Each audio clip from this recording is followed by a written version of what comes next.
So it should be clear to you by now that Generation Tech and myself love to analyze Clone Wars battles and pick them apart piece by piece in separate videos. Now in our last analysis about 2 weeks ago, you guys know that we deconstructed the Battle of Umbara, with Generation Tech doing everything right about the battle, whilst I of course did everything wrong with the battle.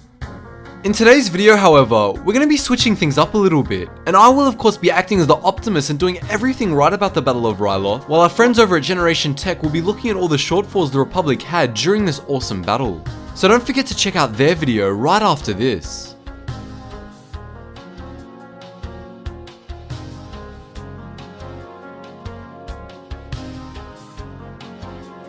So, the Battle of Ryloth was an extremely lengthy and costly campaign for the Republic, exchanging hands several times with heated conflict on all corners of the planet. Before these months of extreme hardship and turmoil, however, the Republic must be commended for being able to hold a sturdy garrison on the planet, that garrison being led by Clone Captain Keeley and Jedi General Ima Gundy. With that said, although Ryloth was able to experience relative peace for the first few months of the Clone Wars, the Separatists eventually saw the extreme value of the planet, and through an organized ambush as well as large amounts of ground troops, the Republic forces and Twi'Lek forces on the ground were overwhelmed and forced to retreat.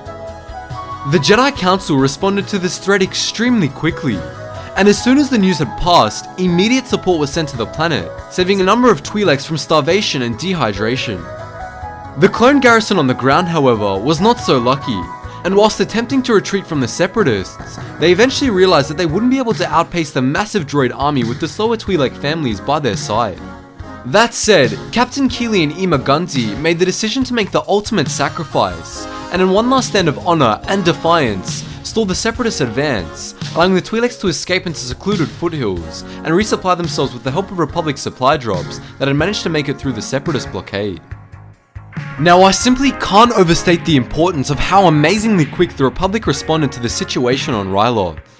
Shortly after the death of garrison leaders Captain Keeley and Ima Gundy, the strategic ingenuity of Anakin Skywalker, Wolf Yularen and Ahsoka Tano were able to help the Republic completely break the Separatist blockade.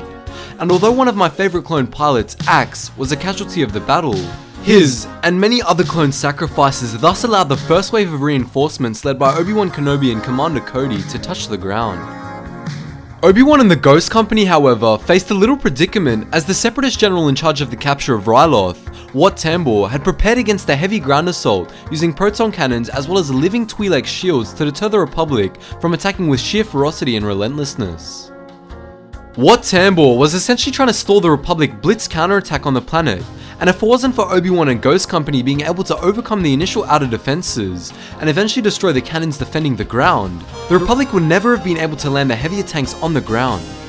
So this now leads me to the last stage of the battle, and after a stellar job from the Ghost Company to fracture the first lines of the Separatist defense, General Mace Windu alongside with Commander Pons were set to land on Ryloth, taking with them a multitude of AT-TEs and AT-RTs in preparation for the battle.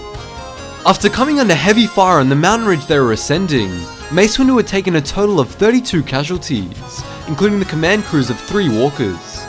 Windu then realized that he wouldn't be able to overwhelm the Separatist-controlled capital city without more reinforcements, and despite warnings from Palpatine himself, Windu decided to enlist the help of the unpredictable Ryloth resistance fighters.